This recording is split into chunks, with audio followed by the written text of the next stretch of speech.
శ్రీ గురువే నమ. శ్రీకృష్ణం వందే జగద్గురు.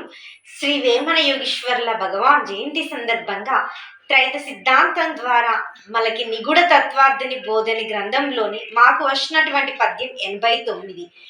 ఎరుకమాలి జీవి ఎంత కాలం ఉండు, చచ్చి పుట్టుచుండు సహజంబుగాను, ఎరక మరుచు చోటు నెరుంగుట బ్రహ్మంబు, విశ్వదావిరామ వినురవేమా.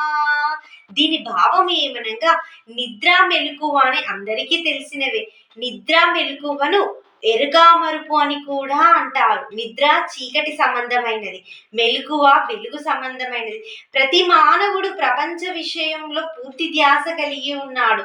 కానీ తన శరీరములోని ఇంద్రియములకు శక్తినిచ్చినటువంటి వెలుగు మీద, ఎరుక మీద మానవునికి ధ్యాస లేకుండా పోయింది.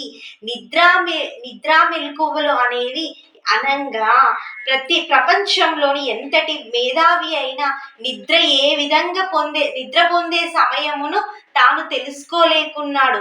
అలాగే మెలకువ పొందే సమయమును, మెలకువను ఉపయోగించుకునే విధానం కూడా తెలుసుకోలేకుండా పోయాడు. నిద్ర మెలకువ అనగా ఎరుక మరుపును తెలియని వాడు జీవి.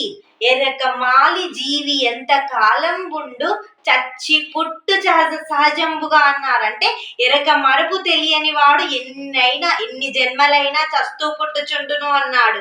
అదే విధంగా ఎరక మరుపు నిద్ర మెలకువ తెలిసిన వాడు ఎరక మరుచు చోట నెరుంగుటు బ్రహ్మంబు, విశ్వదాభిరామ వినురవేమ.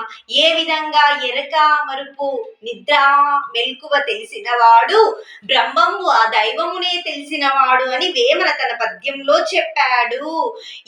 వేమన తన పద్యంలో నిద్రను తెలిసిన వాడు నిజయోగి అని, మెలకువ తెలిసిన వాడు యోగి అని చెప్పాడు. శ్రీకృష్ణం వందే జగద్గురు. అందరికీ నమస్కారం.